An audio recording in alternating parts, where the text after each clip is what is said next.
We cannot own the land owns us. So uttered the Shadow King in the Australian Indigenous interpretation of Shakespeare's King Lear. The story of deceit, corruption, and a destiny that foretold complete amelioration of a family. And as we see the fallacy of how this man tried to control his family fall apart in front of him, we see actually the plight of our own Indigenous people, standing in two lands, one with their customary traditions and those in our new world. If I was starting this talk in my own country, I would choose to do an acknowledgement to country. And I would acknowledge the traditional custodianship of our country to our Indigenous people.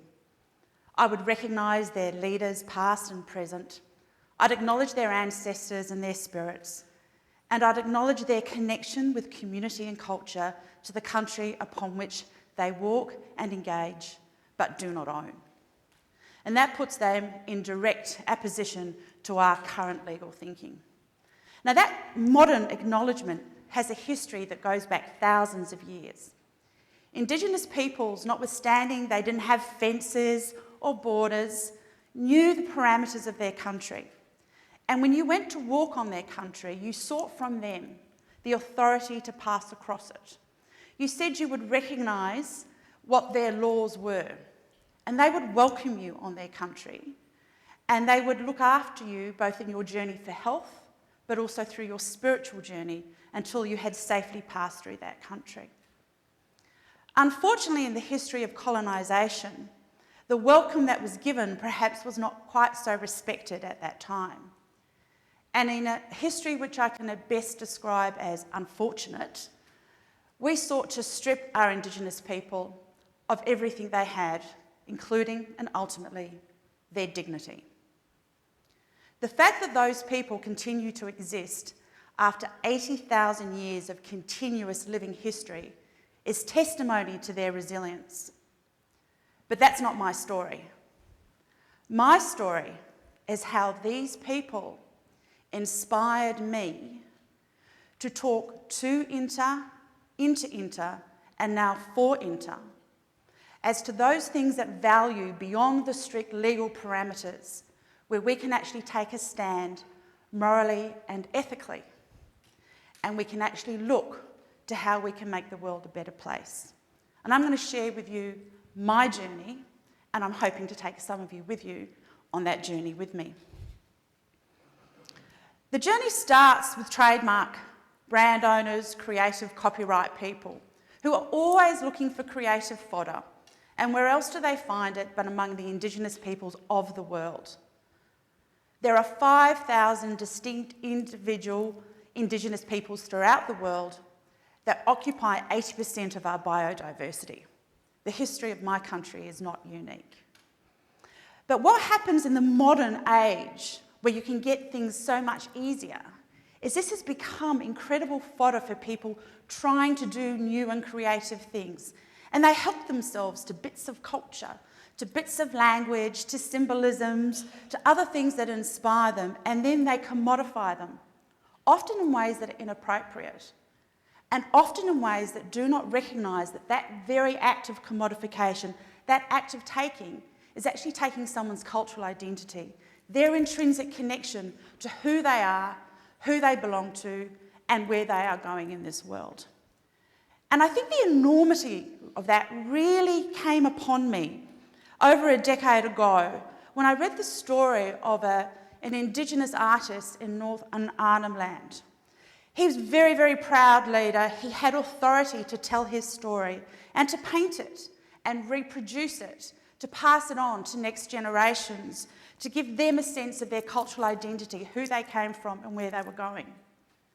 So imagine his horror as he walks through the airport and sees the journey of his culture reproduced on cheap tea towels that any tourist can buy. And in the summary of how that horror unveiled to him, I share with you this particular extract that changed my life forever. It talks about how a few years ago an old man from my area had a painting of his stolen. And then it talks about how the old man felt when he saw that. His heart was broken. And they said it wasn't just a simple case of a white person having broken his own copyright laws. He'd stolen part of the old man's life, his ceremony, and his land. And I repeat that to you. His heart was broken. We often do letters of demand, make claims about what we've lost commercially on behalf of our clients.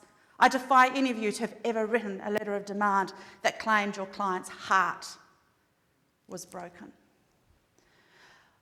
I had the privilege to meet his widow only a couple of weeks ago. And what I learned from that encounter was to say that his heart was broken was an understatement. I had that good fortune because I went back on country with a group known as the Bangarra Dance Theatre. This is Australia's only Indigenous national dance group. They have a 30-year history as of next year, and you need to be of Aboriginal and Torres Strait Islander to be a participatory in the dance troupe. It is led by the amazing Stephen Page, who creates artistic works from classic cultural stories, translates it and puts it on the stage to inspire. The mission of the dance company is to create social change by showing you new and impactful interpretations of traditional stories. That itself is another side story, because it is a reminder that our cultures are continuous living cultures. This is not public domain that disappeared back in the annals of time. This is creativity where people continue to live and be part of what will be the future leadership for cultures to come. I went back on what's called On Country with the Bangarra Dance Theatre, and that's where when you have the responsibility of a story, what you do is you do the creative piece and then you take it back to the community from where it came from and you share with them what you have done with their story. A kind of get blessing if you want. But you go back to the country where you have that intrinsic connection, because that's where the custodianship of the story comes from. And as part of that program, and the program that I am most actively inspired by and engaged with, is a program called Rekindling. And this is where the dancers go into the communities, particularly to the young children, and they show them how their own culture can be conveyed with pride and dignity. The kids are totally engaged. They learn the history of their peoples, where they probably grew up with parents who all had heard was derision for their culture. And as you can imagine, these are, as dancers, they're athletes. They're people who are totally inspiring and give something to actually aspire to. And you see your culture in a whole new, vibrant way. There was a couple of years ago when we actually went with them to a remote community in Uluru, again where we were doing this rekindling program. And what happens when you do a community program is the communities come from miles around and they will travel for days to get there to see their culture expressed.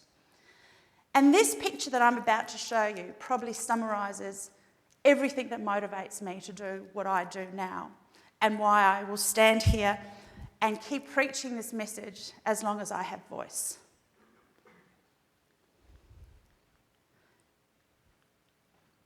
It's a very blurry photo because it is my photo. This is the stage of that community performance. As we started the stage setting, these little boys way out the back were doing what I suspect little boys do. They were playing in the mud, they were totally distracted.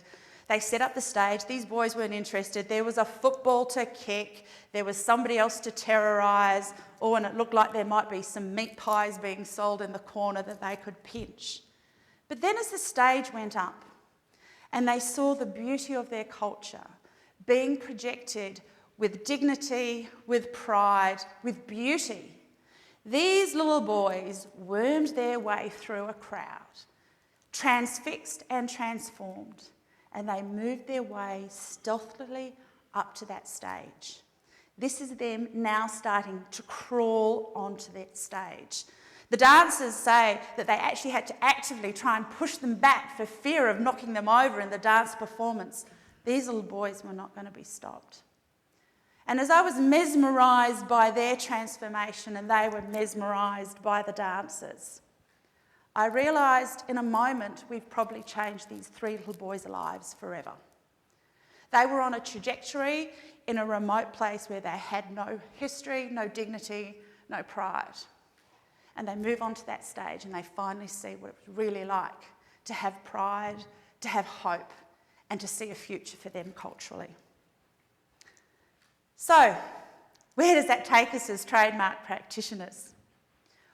What it does is says to us that we can actually not just be trademark practitioners, we actually can become brand ambassadors, and we can become human rights advocates for 350 million Indigenous peoples.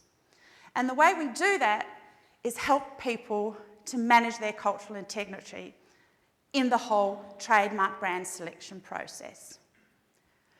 The United Nations Declaration of Rights for Indigenous People, which is over a decade old, specifically states that Indigenous people have the right to own, control, manage, and have destiny over their intellectual property. It also directs that states should work with Indigenous peoples to help them create a paradigm in which they have that control, maintenance, and management. I'm here to tell you, a decade on, despite most of our countries being signatories to that declaration, the pace of change is woefully slow. But we at INTA don't have to wait for that. We can reach into our hearts and we can know what we need to do, which is that which inspires us morally and ethically. We don't have to be confined by legal parameters. We can shake off those shackles of Christian Judaism, legal Western thinking. And have no illusions. The court of popular opinion is already moving that way, even if the court of legal opinion is not. So we can walk out of this room and instead of worrying what trademarks are registered, we can remember that everybody out there's political choice every day, the most profound political choice they have, is the brands they choose to purchase from. Therefore, we should ensure that our clients, our constituencies, are fully informed of the decisions they make in brand selection. And for those who might want help in this area, the Indigenous Rights Committee of INTA has worked to give guidelines for brand owners and people who wish to be more informed as to those decisions. We can also go back to our countries and we can encourage our own IP officers not to wait till the governments do whatever they do, but to actually take part of the fact that they also have a constituency within these Indigenous peoples and provide an authority by which their intellectual property can be protected. And friends, if we do that, don't ever underestimate the power of this organisation or our passion. And we can collectively ensure that rather than ameliorating cultures, we can retain each of those 5,000 distinct individual Indigenous communities. And it's that which makes the world so interesting, so engaging, so unique. And we can do it now. And in fact, we need to do it now while we still have time, and we still can.